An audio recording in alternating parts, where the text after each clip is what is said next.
there's the other issue where a lot of people don't realize that people with disabilities want these kinds of relationships in the first place, can have these kinds of relationships in the first place. And there are a lot of people making judgments that, well, you're disabled, so you can't really be interested in someone in a to have an intimate Yep. romantic relationship with. Jeremy, I want to tap into you and ask about that. What is it? What is there going on when people fail to recognize that people with disabilities can actually, actually want to have relationships of all kinds? Well, I think it depends on the disability and the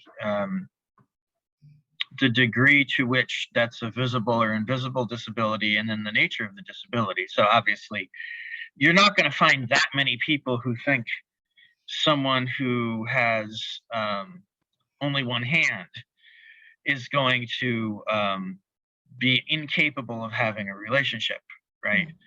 But there is this kind of infantilization that occurs of people with certain kinds of even physical disabilities, particularly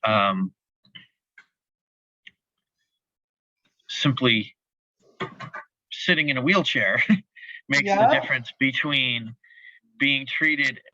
I mean, I got this example from a friend of mine, Kevin Timpey, who is a philosophy professor who works on disability. He says his father-in-law, who is a disabled veteran, sometimes puts on a prosthetic and walks, and sometimes uses a wheelchair. And when they're out to eat, his father-in-law is seen as the leader of the party whenever he's walking, and he's never seen as the leader of the party when he's sitting in his wheelchair. So it's obviously there's something going on there that will influence how people see someone's capabilities and ability to do certain kinds of things that have nothing to do with the disability. So that does happen, I think. But when you're dealing with cognitive disabilities, I think a lot of the time people just are basically taking an all or nothing kind of approach, I guess, is one way to think of it. You've got some cognitive disabilities, so you must have all the cognitive disabilities, right? You've got a diminished ability to do one thing, and there's no room for recognizing that there's different levels of abilities for a whole bunch of different abilities that are there. So I think that's one assumption that sometimes happens that leads people to think that there's less capability in some way. And it's very similar to the presumption that if someone isn't using language to communicate what they want, that there must not be some intelligence going on behind what they want. The inability to separate the use of language from some level of higher thinking, which doesn't just happen with human beings.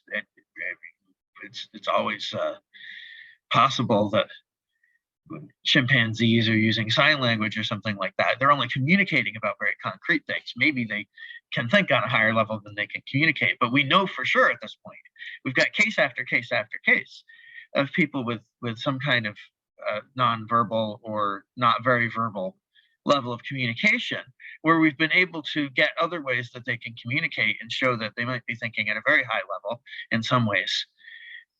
We don't have that for every person who's nonverbal, but we have that for a number of them. And for example, learning to type and that kind of thing.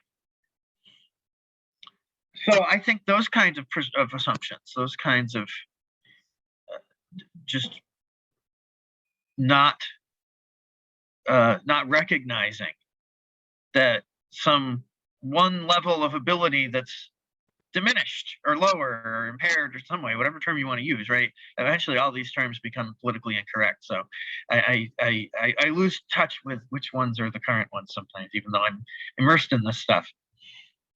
But if there's some level of capability that someone sees and obviously is not on the same level as other people, they're going to assume that some other one is like that as well. I think that's a lot of what's going on here.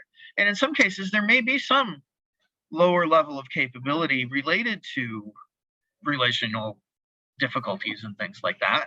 But it doesn't mean there's no desire, and it doesn't mean there's no ability. It just means it'll be a little more challenging in some ways.